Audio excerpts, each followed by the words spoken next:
ডিমগুলো আমি একটা একটা করে ফাটিয়ে নিচ্ছি।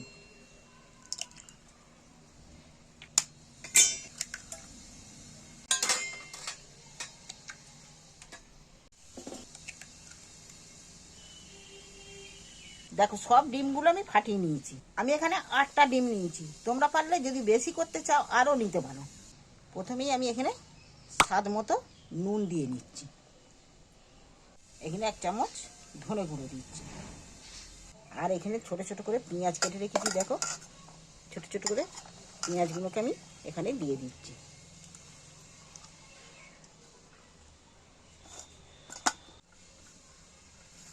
কাঁচা লঙ্কা কেটে রেখেছি, কাঁচা লঙ্কাগুলো দিয়ে দিন। এবার এর সাথে ধনে পাতা কুচিও দিয়ে দিচ্ছি। এবার আমি ডিমটাকে ভালো করে ফাটিয়ে নেব।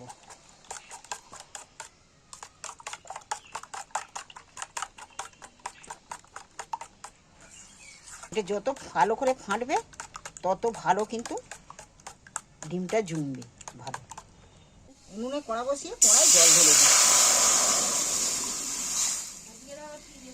স্ট্যান্ড বসিয়ে দিই, স্ট্যান্ডের মধ্যে বসিয়ে দিয়েছি। এইটা ভালোভাবে সেদ্ধ হওয়ার জন্য আমি একটা কাঁচি নিয়ে চাপা দিয়ে দিচ্ছি, একদম পোল মেরে ভালো করে। দেখো ফুলে কত সুন্দর ফুলে উঠেছে, একদম শক্ত হয়ে গেছে। দেখো একটু করে লেগে নেই, হয়ে গেছে কিন্তু। এবার আমি এইটাকে নামিয়ে নিচ্ছি জল থেকে।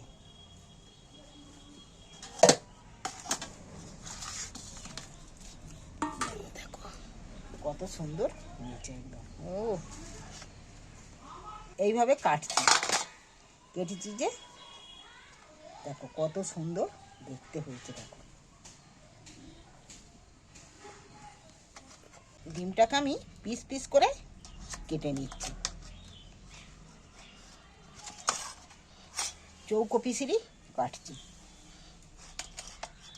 তোমরা যেমন পারবে সেই রকম অনুযায়ী পিস কাটতে পারো। একদম দারুণ কিন্তু দেখতে হয়েছে, দেখছো? দেখো আমি এখানে 2-4 চামচ কর্নফ্লাওয়ার পাউডার নিচ্ছি, স্বাদ মতো নুন দিচ্ছি। এবার কড়া বসিয়ে কড়ায় আমি নুনটা মিক্স করে নিয়েছি, নিয়ে এবার আমি জল দিচ্ছি, অল্প অল্প করে জল দেবো।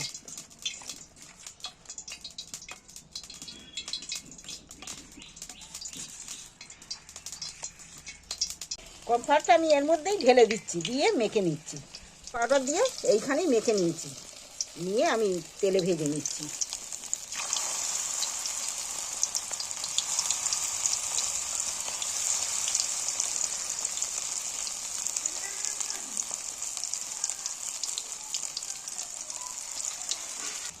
দেখো ডিমের 65 বানাতে গেলে এইভাবেই করতে হবে।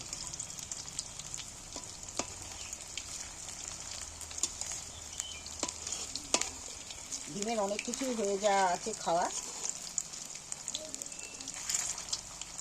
চিকেন 65 খেয়েছো, দেখো ডিমের একবার এইভাবে বানিয়ে খেয়ে দেখো 65 কেমন লাগে। দেখো এখানে যে পিস কেটেছি খেয়ে আসতে আরও বড় হয়ে গেছে পিস কাটার থেকে। ভাজবে কত বড় বড় হয়ে গেছে দেখতে। এগুলো একটু লাল লাল করে ভাজতে হবে। এইটা ভাজবে কত বড় বড় হয়েছে দেখো। এবার কিন্তু আমার ভাজা হয়ে গেছে, এবার তুলে নেব।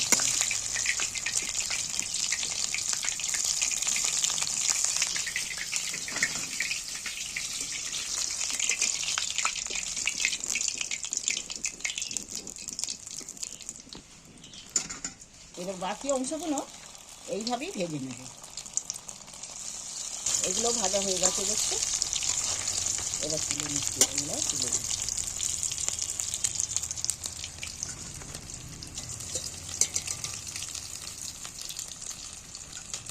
এই ডিমে 65 যদি ভালো লেগে থাকে চ্যানেলটা আমার অবশ্যই সাবস্ক্রাইব করে দিও। এবার বড় বড় করে পেঁয়াজ কেটে রেখেছি, পেঁয়াজগুলো তুলে দিচ্ছি। স্বাদ মতো পেঁয়াজটা নুন দিয়ে দিচ্ছি।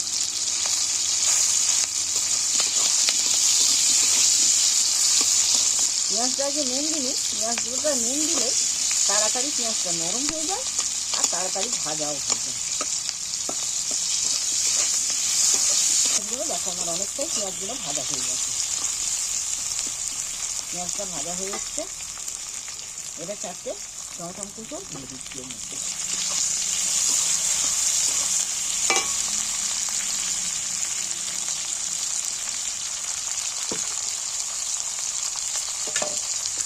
গোটা কত ধনে পাতা দিয়েছি, তবে একটু নাড়াচাড়া করে দিই।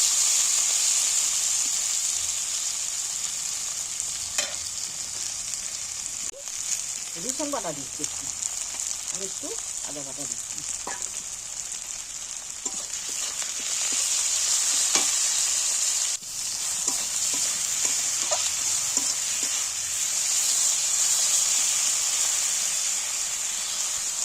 আদা রসুন টমেটো সব ভাজা হয়ে গেছে কিন্তু না।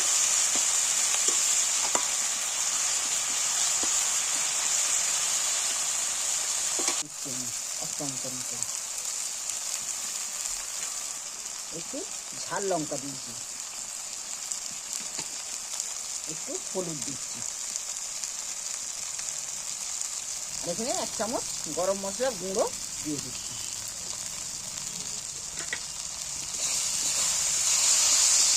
সব মশলাগুলো নিয়ে ভালো করে একটু নেড়ে চেড়ে ভেজে নেব।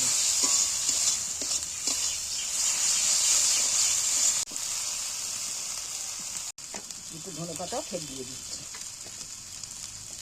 যেগুলো বেশি ছিল দিয়ে আমি একটু সামান্য একটু জল দিচ্ছি।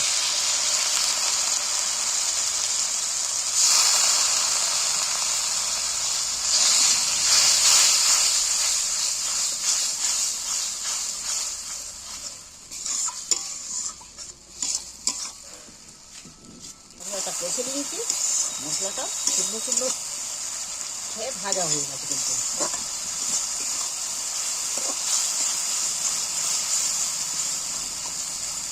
65 বানাতে গেলে দেখো এইভাবে শুকনো শুকনো করে আমি ভাজা 65 গুলো এর মধ্যে দিয়ে দিচ্ছি।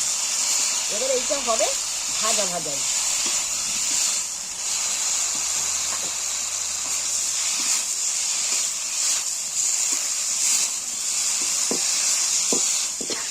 যেমন ভাজা খাও সেই ভাজার মতোটা হয়ে গেল।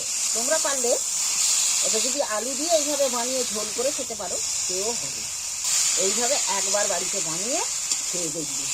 তোমরা অনেক বড় বড় হোটেলেও খেয়ে দেখেছো 65, চিকেন 65 খেয়েছো, এইটা এগ 65 খেয়ে দেখবে।